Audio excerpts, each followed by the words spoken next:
Vikings podcast, part of the Locked On Podcast Network, your team every day.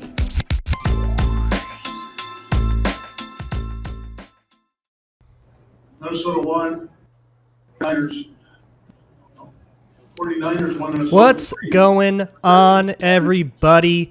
We have a final 17-7 for the San Francisco 49ers beating the Minnesota Vikings in the second preseason game. But of course, that's not what we care about in a preseason game. We don't care about that final score. Welcome to the PostCast. This is something we're going to do after every game. Me and Sam Ekstrom here for 10 minutes after every single game. So make sure you come to the Locked On Vikings YouTube channel after the game so we can talk immediately about whatever emotions we are processing. Not going to be a ton of emotions after a preseason game. So I don't know. I'll kick it to you, Sam. What do you think the headline is for this one? There were 66,000 paid tickets. There were not 66,000 people here. I will say that. This was not a beautiful football game. I think you walk away with a handful of goods and a handful of bads. I mean, I think you're fired up about T.Y. McGill. You think you've got ninth defensive lineman. Wow, what a game for T.Y. McGill. I think you saw something, too, from your potential wide receiver 4 and wide receiver 5s. I mean, I think Amir Smith-Marset just looks different than some of those other fringe wide receivers. You got to clean up some of the ball security on special teams, but B.C. Johnson also continues to look like he wants a roster spot. I'm conflicted because he is in that contract year, and he might not have as high a ceiling, but he continues to produce. I see it in camp, and I saw it again tonight. So I think you could hold on to those things. Everyone, though, is going to talk about the quarterback. People are in the comments talking about the quarterback situation. Already, Neither Mond nor Mannion really showed you anything tonight, and I know they're playing with the backups, but nonetheless, Mond in particular has not carried over from that good fourth quarter against the Raiders. You're going to have to ignore the Judy Hopps comments in the chat, all right? That is deep lore. Kellen Mond, so here's the deal. If you ignore the 2 horrific interceptions, I thought Kellen Mond had a good day. And I don't know what to make of that. I thought he played a more decisive game than he did against the Raiders. And then he just floated everything. I don't know why he's floating everything.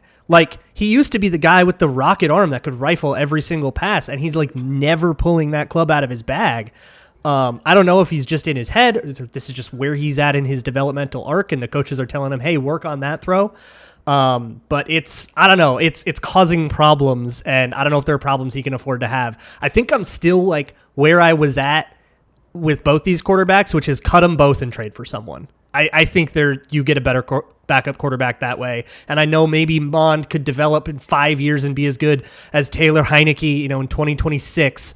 I'm not waiting around for it with the way I see right now. But maybe the headline of this game is Andrew Booth, who goes down with what they're calling an ankle injury. It was a non-contact injury on a rollout to his side. He was trying to break with a quick out, and he rolled his ankle, and I thought right away that he popped his knee. I don't know, Sam, do you have any other information about Andrew Booth? No, I wish I did. We are going to be talking to Kevin O'Connell here once we wrap up on this show, so I'll be tweeting that out. You can see my Twitter handle there. I think at Sam Ekstrom. Yep. If this were anybody else, I don't think there'd be as much alarm when you see ankle. You might assume, well, it's just a roll of the ankle. Worst case scenario, ankle sprain, and that might cost him a few weeks. But because it's Andrew Booth Jr., I think we react more severely because he hasn't really been healthy ever. Hasn't been healthy since middle school.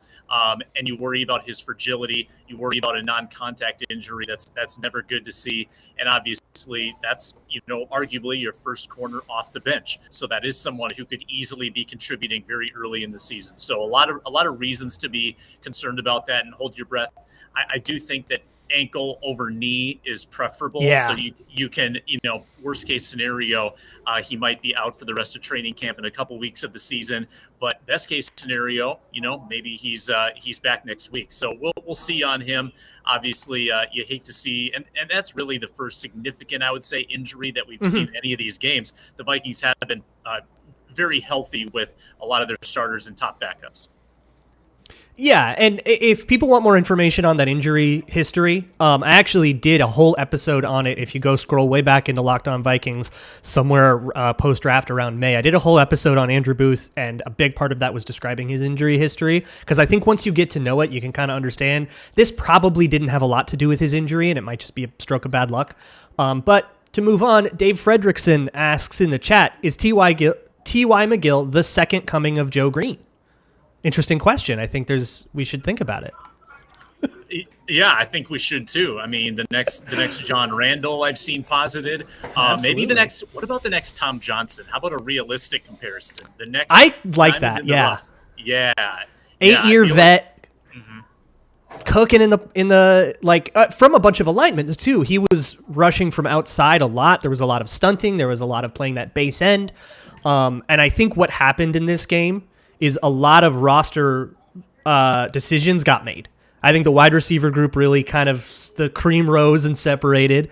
I think a lot of that happened on that interior of the defensive line as well, because I thought Jalen Twyman had a fairly catastrophic game. I think he got washed out a ton, and a lot of those big runs were right where he was supposed to be, and he got pushed. And then right next to him on that depth chart is T.Y. McGill, I think overtaking him in a way that might be insurmountable in one more preseason game. I feel like James Lynch is on the bubble too. He has not impressed me at all this camp, and you're right on Twyman. I think that the story is unbelievable. I'm not sure the performance has been up to par with that. And it's not like I don't think Bullard has necessarily distanced himself either. I think that of those fringe defensive linemen, I think McGill has shown out really well, and I can't wait to see the PFF scores. But he had 4 QB hits in the game, 1.5 sacks, almost had a couple more. He was stout. And wherever he's gotten a chance, Luke, to play more than 100 snaps in his many, many travels, he actually has been a pretty good pass rusher if you look at his grades. So I think that there's something there. I don't think it's an anomaly or a fluke. And they played him a ton. I tweeted out half jokingly, they might get a first-round pick for the guy the way they auditioned him tonight. Yeah, for real. Well, it was like a breakout game for him. It was, again, the game of his life. Too bad it didn't count. You look at that interior, and maybe it's James Lynch. Somebody's got to play backup nose, though, because Bullard and McGill and even like Twyman and all these guys are playing the Armon Watts like base end thing. James Lynch is the only one playing nose, which tells me maybe the Vikings are seeing him at that role. But I kind of feel like you could plug T.Y. McGill in and maybe get a little bit more bang for your roster spot, open up a roster spot for something else. Another headline of the game, I guess, to stay on that defensive line would be Patrick Jones, who was combining with T.Y. McGill on a lot of those plays. But I really like of those second-year players, of those first-year players, it was a lot of young guys kind of, we were learning what they are. We learned a lot about Asamoah, had a great sequence. We learned a lot about Caleb Evans, who I thought played way too conservatively. He allowed some catches. We learned about Andrew Booth, who before his injury drew a 15-yard flag, got a punch from a San Francisco 49ers wide receiver, took him 4 snaps to do it. So I don't know. Any other standouts from you, Sam? Well, I'll push back just a tiny bit on a Caleb Evans. I thought he was actually encouragingly physical in the run game. He had that forced fumble. He was okay, as well. Yeah. I like to see that physicality in a decently kind of like diminutive corner to be able to bring guys to the ground. I think that's encouraging. I also think that the lack of splash from Lewis Seen is just a mild concern. He hasn't been around a lot of plays the way you would like for someone of his speed and physicality. And he was unfortunately on the wrong end of the best play of the game, Nate Sudfeld's jump throw to Tyler Kroft, which was incredible along the sideline. But I feel like those top 4 picks have all shown that they have the ability to be something. Asamoah was probably the best of them tonight. Ed Ingram did get burned on a sack, not great. But I still think Ingram has had a really good camp and generally speaking had a good first preseason game. But you are seeing some of the reason that Kwesi focused on these guys, and it's a bummer that Booth got hurt and maybe hampering his development.